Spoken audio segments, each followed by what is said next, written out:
शास्त्र ये नहीं कहता कि भगवान को चावल नहीं चढ़ाना चाहिए। यहाँ शास्त्र कहता है आप शिव जी को चाहे एकादशी हो, चाहे द्वादशी हो, चाहे प्रदोष हो, चाहे पूर्णिमा हो, चाहे अमावस्या हो, चावल का दाना आप भगवान शिव को समर्पित कर सकते हो और ज्यादा नहीं। शंकर कभी ये नहीं कहते कि मुझे बहुत सारा चढ़ा।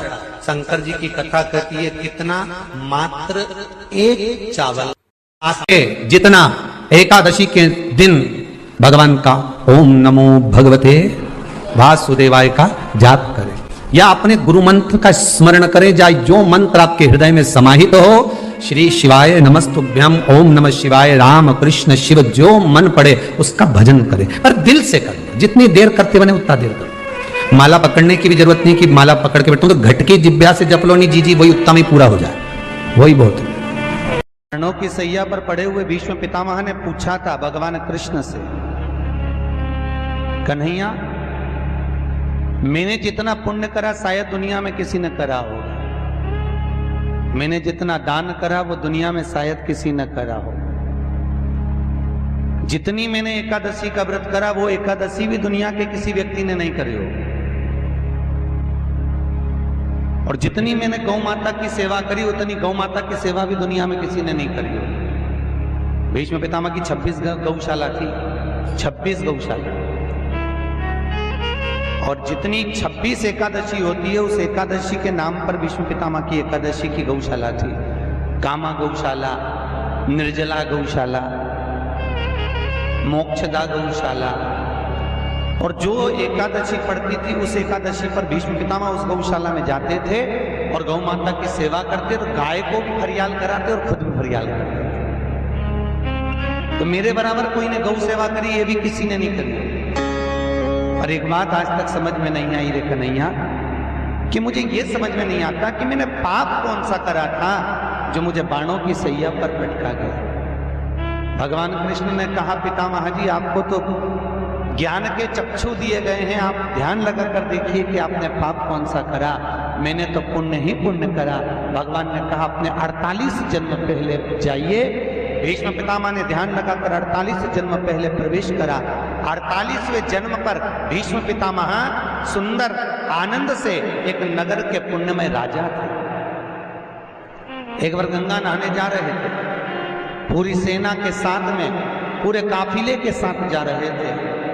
वन में से निकलते समय एक बड़ा सा सर्प बीच में पड़ा था, तो दूतों ने आकर कहा महाराज आगे सर्प पड़ा है। पितामह ने कहा एक काम करो, वो राजा के रूप में पितामह बोले उस सर्प को उठाकर एक कोने में डाल दीजिए और अपना रास्ता सुलभ करिए। कोने में सर्प को फटका राजा कहते हैं, भीष्म पितामह कहते हैं मैं राजा के रूप में गंगा नहाने जा रहा था, मैंने किसी को कष्ट नहीं दिया। भगवान कृष्ण ने कहा अब यहां तक की कथा तो आपने कह दी, अब आगे की कथा मुझसे सुन लो। तुम्हारे दूतों ने सर्प को उठाकर बमूल के कांटे की झाड़ियों में पटक दिया और वो कांटे सर्प को चुभ गए। सर्प उसमें तड़प तड़प कर मर गया। सांप जैसे तड़प तड़प कर मरा, भीष्म पितामह तुमको भी ऐसे ही तड़प तड़प कर मरना पड़ेगा। ये कर्म का दंड मनुष्य को भोगना पड़ता है। शिव महापुराण कहती है जैसे भीष्म पितामह का थोड़ा सा पाप बाणों की सैया पर पटका, उसी तरह शिव महापुराण की कथा में वर्णन किया वेद व्यास जी ने कि हमारे 7 जन्म के पुण्य, हमारे दादा परदादा परदादा के भी दादा के पुण्य की जब गुल्लक, जैसे बच्चा गुल्लक भरता है, 1-1 रुपया इकट्ठा करता है, जब गुल्लक फोड़ता है तो कोई अच्छी चीज लेकर आता है, बड़ा सा गिफ्ट लेकर आता है। उसी तरह जब हमारे दादा परदादाओं की पुण्य की गुल्लक भराते भराते उनके बच्चे भी पुण्य की गुल्लक भरते हैं, भरने के बाद जब गुल्लक फूटती है तब जानो कि अपने परिवार में शिव महापुराण की कथा होती है। ये पुण्य की गुल्लक भीष्म पितामह ने जितनी एकादशी करी शायद दुनिया में किसी ने इतनी एकादशी नहीं करी। तो भीष्म पितामह ने जो एकादशी करी उसका पुण्य भीष्म पितामह को देना, क्या करना पड़ेगा? पितामह के लिए अर्जुन से कहो बाण छोड़े, पितामह के शरीर को वो बाण छुएंगे, लगेंगे, दुनिया को लगेगा कि भीष्म पितामह बाणों की सैया पर पड़े हैं, पर भीष्म पितामह बाणों की सैया पर नहीं। पितामह ने जितनी एकादशी करी है वो सारी एकादशी बाण बनकर भीष्म पितामह को अपने हाथ पर झेल लेगी, उसको मरने नहीं देगी, पटक। जिसको इतने सारे बाण चुभे हैं उसको कितना कष्ट होगा, पर भीष्म पितामह का पूरा शरीर देखो, पूरी कथा देखो, भीष्म पितामह की महाभारत को उठाकर एक एक पर्व को पढ़कर देखना, उसमें भीष्म पितामह बड़े आनंद से बाणों की सैया पर पड़े। द्वारकाधीश पूछ रहे हैं मरते क्यों नहीं हो, दर्द नहीं हो रहा, कष्ट नहीं हो रहा? भीष्म पितामह कह रहे हैं मुझे तो लगता ही नहीं कि मैं बाणों की सैया पर हूं, मुझे तो लगता है जैसे मैं मेरी मां की गोद में सोया हुआ हूं। एकादशी ने भीष्म पितामह को झेल कर रखा था। एकादशी शिव कथा कह रही है, कोई चिढ़ रहा है चिढ़ने दो, कोई अपशब्द कह रहा है कहने दो, कोई आड़ा टेढ़ा कह रहा है कहने दो, कोई कुछ भी बोले तुम्हें मत। आज एकादशी भी है, सातित्व को भंग करने वाले नारायण के, नारायण के सामने वृंदा जाकर खड़ी होकर कहती है अरे नारायण भगवान तुमने मेरा सातित्व डिगा दिया।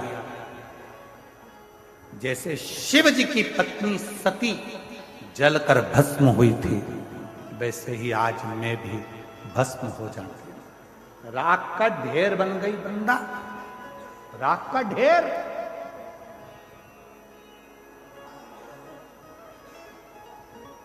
क्यों?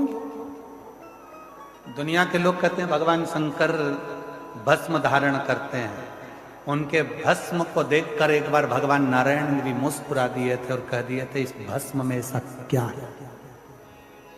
2 बार भगवान नारायण भगवान की लीला पर मुस्कुराए थे और दोनों बार भगवान नारायण को उस लीला का दर्शन करना पड़ा।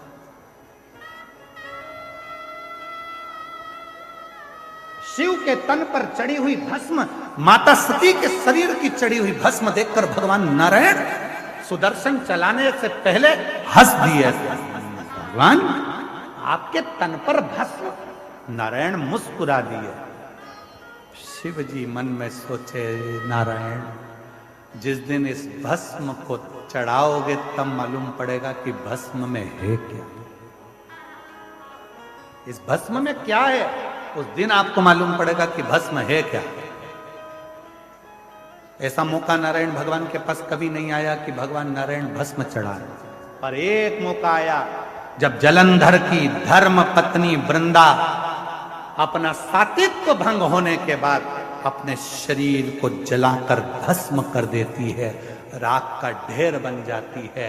तब नारायण की आंख में आंसू भरा था और नारायण ने उस वृंदा की भस्म को अपने तन पर धारण कर लिया था। तन पर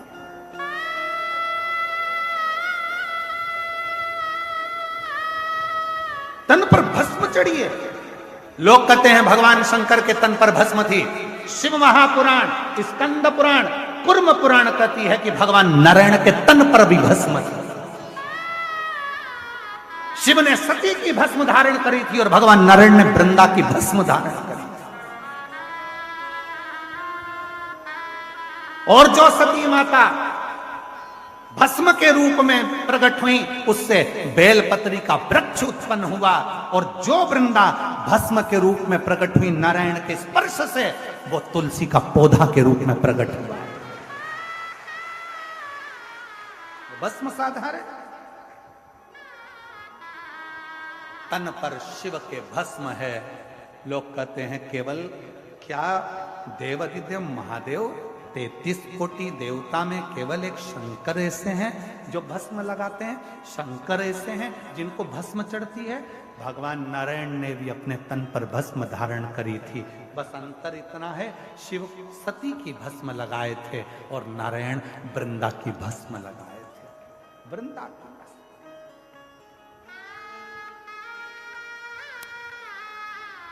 और जब वृंदा की भस्म तन पर चढ़ी, वृंदा की भस्म जब तन पर चढ़ी हुई थी, नारायण आंखों से अश्रु बहा रहे थे, नैनों से नीर बह रहा था, आंसू बह रहे थे।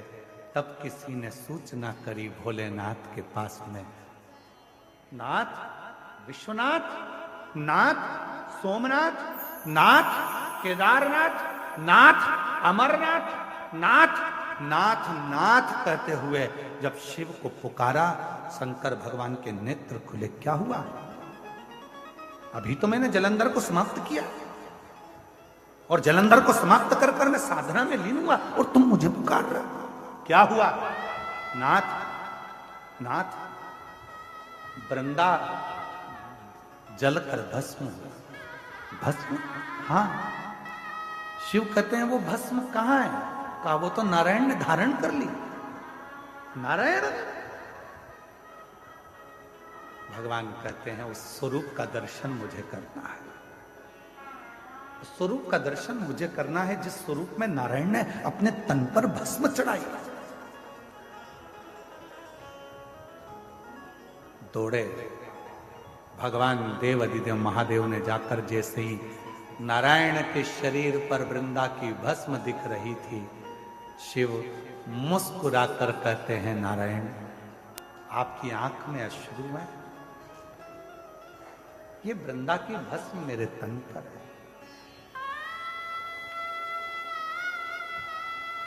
शिव कहते हैं केवल संसार के मनुष्य के लिए यह बात नहीं, जैसी करनी वैसी भरनी हमारे लिए भी निश्चित है। एक दिन मैंने भस्म धारण करी थी, आपके चेहरे पर मुस्कुराहट थी। आज आपने भस्म धारण करी है। नाथ, मेरे तन से लगी हुई भस्म सती की बेल वृक्ष बन जाती है और तुम्हारे तन से लगी हुई भस्म नारायण और वृंदा की तुलसी का पौधा बन जाती है। ये जगत के पूजन, जगत के पूजन। सुंदर कहा है, किसी व्यक्ति के शरीर में जब लीवर किडनी से जुड़ा हुआ जब रोग हो जाता है, किडनी काम करना बंद कर देती है, डायलिसिस चालू हो जाता है, लीवर काम करना बंद कर देता है, तब अलोनी गोबरी की भस्म, अलोनी गोबरी जानते हो, पहले भी कथा में बताया, गाय ने गोबर करा, देसी गाय ने जैसी गोबर करा, सूख गया, उसका कंडा हो गया। सूखने के बाद उस गोबरी को जलाया, जलाकर जो भस्म बनी कपड़े से छाना, छानने के बाद वो भस्म जब हाथ में लेकर भगवान नारायण का हरिहर का नाम लेकर, ये कथा हम पहले बात चुके हैं हरिहर कथा में, हरिहर भगवान का नाम लेकर जब शिव जी के शिवलिंग पर वो भस्म का त्रिकुंड लगता है और उस भस्म को लाकर सुबह सुबह मुख में रखा जाता है, तो उससे लीवर और किडनी जैसे रोग भी समाप्त होने लगते हैं। उसमें एक अमृत तत्व उत्पन्न हो। मंत्र आता है? नहीं आता। तब करते हो? नहीं। साधना? नहीं। क्या करते हो? एक लोटा जल, सारी समस्या। कहां से प्रगटी है? माया? नहीं, एकादशी है कौन? क्यों इसकी इतनी प्रधानता है? क्यों इसकी पुण्यता है? ऐसा क्या है एकादशी में जो इसकी पुण्यता मानी जाए? कौन है ये जो भगवान नारायण तक एकादशी का व्रत करते हैं? सुभद्रा जी को भगवान जगन्नाथ ने, जगदीश ने एकादशी का व्रत कराया था। बद्रीनारायण भगवान को माता लक्ष्मी ने एकादशी का व्रत कराया था। क्यों? चंद्रायण एकादशी व्रत की माता। एकादशी है कौन? तो कहा जिसको व्रत करने पर भगवान नारायण भी जिसका व्रत करते हो, भगवान माता लक्ष्मी जिसका व्रत करती हो, वो एकादशी है कौन? तो शास्त्र वर्णन करता है महाराज, स्कंद पुराण का सुंदर चातुर्मास्य खंड के अंतर्गत वर्णन आया है महाराज। एक बार भगवान विष्णु आनंद में विराजमान थे, पद्मावती और माता लक्ष्मी दोनों उनके पास में विराजी हुई थी, दोनों बैठी। भगवान लक्ष्मी और पद्मावती दोनों बैठी, एक सिर के पास, एक चरण के पास। कुछ समय बाद वहीं पर ब्रह्मदेव का आगमन हुआ। और ब्रह्मा जी आगमन पाकर भगवान नारायण पद्मावती से लगकर उठे और उठकर लक्ष्मी की ओर झुके। झुकने पर इन तीनों के समागम से भगवान नारायण के हृदय चित्त से एक कन्या प्रकट हो गई। उस कन्या का नाम एका था। क्या नाम था? एका। अब 10 उसके गुण इतने प्रबल थे, वो 10 गुण उसके बड़े प्रबल थे कि वो एका जिसको निहारती थी उसको संपदावान बना देती थी। जिसको देख लेती थी उसके जीवन में वो आनंद की अनुभूतियां करा देती थी। एका जिस मार्ग से जाती थी उस मार्ग के द्वार खोल देती थी। एका का पुण्य इतना पुण्य प्रखर। पद्मावती और लक्ष्मी ने कहा, महाराज ये बेटी आपके द्वारा निर्मित हुई है, इसका कन्यादान करना चाहिए। हमारे यहाँ हिंदू धर्म में रीति है, जिस दिन कन्यादान करा जाता है उस दिन व्रत रखा जाता है। व्रत रखना, एका का कन्यादान करना है। भगवान बोले कन्यादान करें, किसको दें? एका किसको दी जाए? एका प्रदान किसको करी जाए? पुण्यता किसको दी जाए? भगवान नारायण ने उसी समय लक्ष्मी और पद्मा से पूछा, तुम बताओ। पद्मा लक्ष्मी दोनों एका से पूछी, एका बताओ इसका पुण्य हम आपका हस्त कमल आपको प्रदान किसको करें, हम किसको दें? एका कहती है पिताजी, भगवान से कहती है नाथ कृपा करिएगा, मेरे को अगर प्रदान करना चाहती हो, अगर मुझे देना चाहते हो तो एक काम करिए, एक काम करिए। यदि आप देना चाहते हो तो भगवान एक काम, माता ने कहा कि पिताजी अगर कुछ देना चाहते हो तो ऐसी कृपा करो, संसार के मनुष्य अगर मृत्यु लोक में आकर के अंदर 2 एकादशी का भी पुण्य भाग अगर ग्रहण करते हैं तो ये एका उनकी होती है और वैकुंठ का राह खोल देती है। इनके जाने से पहले अगर मैं प्रवेश करती हुई जाऊंगी और इनके मार्ग को सुलभ बनाती हुई जाऊंगी। वो एका 10 गुण के कारण एका। 2 चीजों को याद रखिए, गौदान और एकादशी। श्रीमद् वल्लभाचार्य जी ने मायावत का खंडन करा था जगन्नाथपुरी में, और श्रीमद् वल्लभाचार्य जी ने कहा था एकादशी मरने के बाद मत दो, एकादशी जीते जी दो। कहा था कि नहीं कहा था? जीते जी दान करिए। इसलिए जगदीश में जगन्नाथपुरी में एकादशी उल्टी लटकी हुई है। करें आपने दर्शन? जगदीश में एकादशी को उल्टा लटकाया। क्यों? क्योंकि वल्लभ ने कहा कि एकादशी जीते जी दो। कई पंडितों कहते हैं तुम्हारे दादाजी मर गए, जब 12वें का दिन होता है ना तो पंडित जी संकल्प छुड़ाते हैं, देव एकादशी। बड़े बेटे ने 5 दे दी, छोटी बहू ने 3 दे दी, उसने 2 दे दी, उसने 2 दे दी। तो क्या तुम्हारे दादाजी भिखारी थे जो तुम्हारी एकादशियां लेकर जाएंगे? और तुम कौन होते हो दादाजी को एकादशी देने वाले? तुमने कौन सा इतने पुण्य कर लिए जो तुमने एकादशी दे दी? एकादशी के दान की महत्वता श्रीमद् वल्लभाचार्य जी ने कहा कि कोई व्यक्ति अगर खटिया पर सड़ रहा है, पलंग पर तड़प रहा है, हॉस्पिटल में पड़ा हुआ है, तो निवेदन है कि उसको देखने जाओ तो अपनी करी हुई एकादशी में से 2 एकादशी का दान उसको तुरंत दे दो। क्यों? तो जिससे उसको मोक्ष मिल जाए, मरने के बाद नहीं। क्योंकि मरने के बाद तो वो 10वें के दिन, गरुड़ पुराण में लिखा है 10 दिन तक जीवात्मा घर की अटारी पे रहती है। कितने दिन? 10 दिन। 10 दिन के बाद जीवात्मा चली जाती है। कहां जाती है? उसको जहां जाना है। 3 दिन में उसको भोग भोगना पड़ता है जीवात्मा को। 3 दिन नरक का भोग भोगती है, उसके बाद स्वर्ग का भोग भोगती है। 18 दिन में ये प्रोसेस पूरी हो जाती है। कितने दिन? 18 दिन। 18 दिन के बाद में उस जीवात्मा को धान के खेत में पटका जाता है। किसके खेत में? धान के, चावल के खेत में। इसलिए कहते हैं एकादशी के दिन चावल मत खाओ। कहते कि नहीं कहते? और क्या कहते हैं? द्वादशी के दिन चावल खाना जरूरी है। एकादशी का पालना करना है तो द्वादशी को चावल का 1 ग्रास खाओ, तब द्वादशी को चावल खाओगे तो एकादशी लगेगी।